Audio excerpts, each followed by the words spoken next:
पुराना पेंशन पाई भुवनेश्वर महासमावेश जोगदेवे 42 विभाग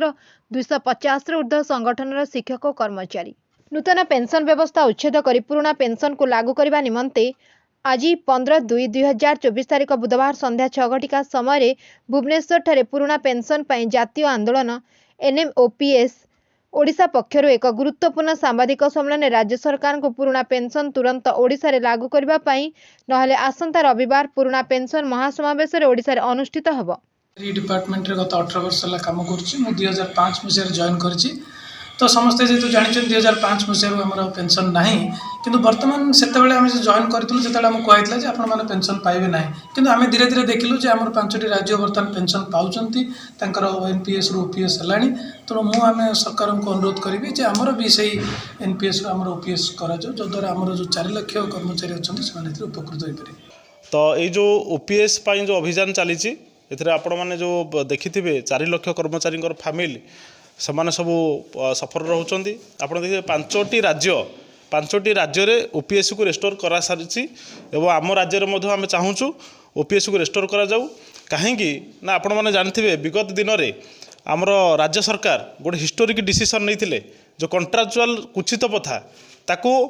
संपूर्ण भाव में उच्छेद करते जहाँफल कि 75,000 कर्मचारी फैमिली भल भाव में बर्तमान फाइनेंशियल क्राइसिस आउ नहीं एवं आपण मैंने जानी आम जो सैलरी पाऊँ ग्रॉस अमाउंट आमर जी रोचे आम जो नेट अमाउंट है से आमर प्रति कर्मचारी 4,000-5,000 टंका कंट्रीब्यूशन रे जाउछि। तो जो 10% आम कंट्रीब्यूशन देउछु सरकार जो सेंट्राली जो आसूची 14% कंट्रीब्यूशन आसूची तो सेटा सिक्योर्ड नुहे आम रिटायरमेंट समय आम 60% मात्र पाइबू आउ 40% उपर आमर कौन ग्यारंटी नहीं से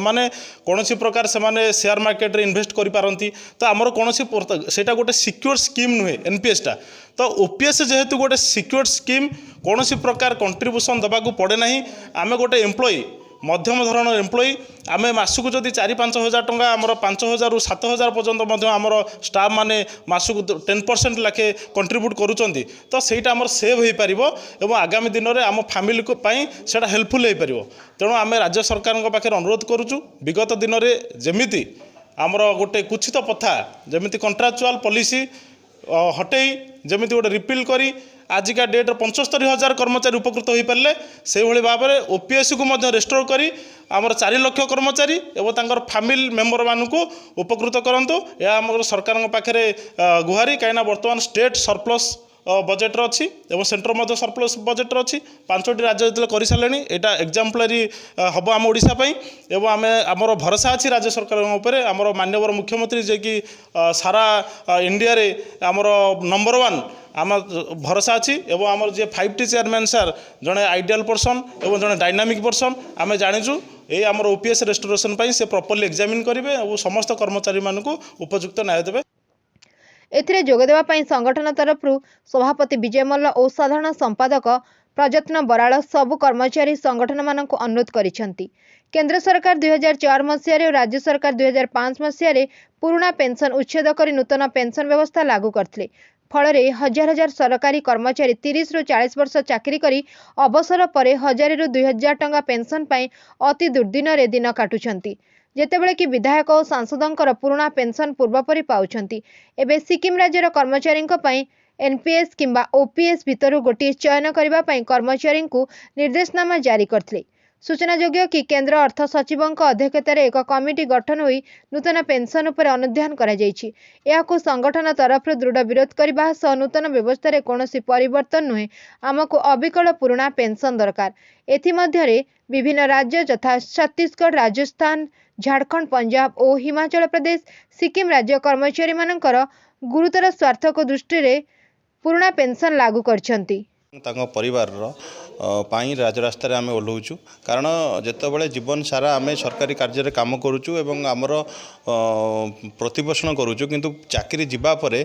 कौटी 2000 3000 कि 4000 पेंशन पाइबे आगामी 30 वर्ष पर से केबे भी संभव नुहे से परिवार प्रतिपोषण करने मुस्किल बेपार हम से से समय जो वृद्धावस्था सहारा हूँ पुराना पेंशन जदि 6टा राज्य पुराना पेंशन ऑलरेडी 5टा राज्य कर सारे आमर माननीय मुख्यमंत्री निकट में दाबी जे 6ठ राज्य ओडिशा घोषणा करूँ और 4 लाख कर्मचारी और तांको परिवार समस्त को